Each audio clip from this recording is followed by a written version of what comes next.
As a student, I know how important education is, but current issue here in the Philippines, many people are suffering a financial issue that the young generation could rather work than study.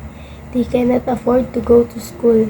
People in the Philippines suffer for lack of education. Now, let's learn together and change the mindset of Filipinos who are not aware about the value of education. That's why let us know how education is important for us, for our future, and how education works for the better life. What kind of significance is education and why we need to study? Nothing will ever take away from you the stability that education brings to life. Having a college degree and being well educated raises your chances of finding a better job and opens better opportunities. Education not just about being smart, but about fulfilling the duties that we will have as our future selves. Being educated doesn't mean being smart. It also means that you are aware of the world and how things seem to work in it. It mentally and physically prepares you for what the future will hold for you. What is the reason for lack of education?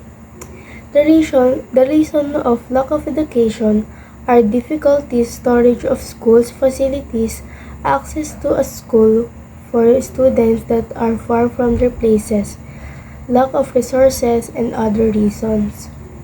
Other students are also unable to go to school because some students live in places that are difficult to travel to like mountains, they don't have money or food, some things that their fares and fees at school quite expensive or they don't have their uniforms. Low interest to study sometimes the reason can be outdated teaching methods. The schools have no equipment for teaching like television, computer, or other laptops. In short, education is for people who can afford and have money to buy some things that poor people can't afford. Making history repeat itself, the parents to be of the students work at the young age instead of studying causes them to more poor individuals from generation to generation. This what happens. It's just like a circle. Every generation has less parental support. Those who don't attend school, don't study, or drop out, students are more likely to be unemployed and less likely to secure jobs.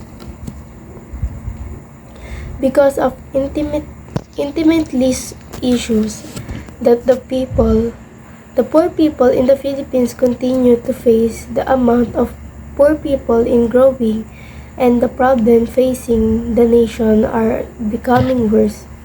Because of poverty, many people are unable to go to school instead able to choose work, which means that other adolescents are treated unfairly and lack of knowledge necessity to know what is right because there is not enough and guidance accessible to teach them the appropriate behavior. Struggles in life is not a reason to you to give up. Instead, you should use it as a motivation to succeed.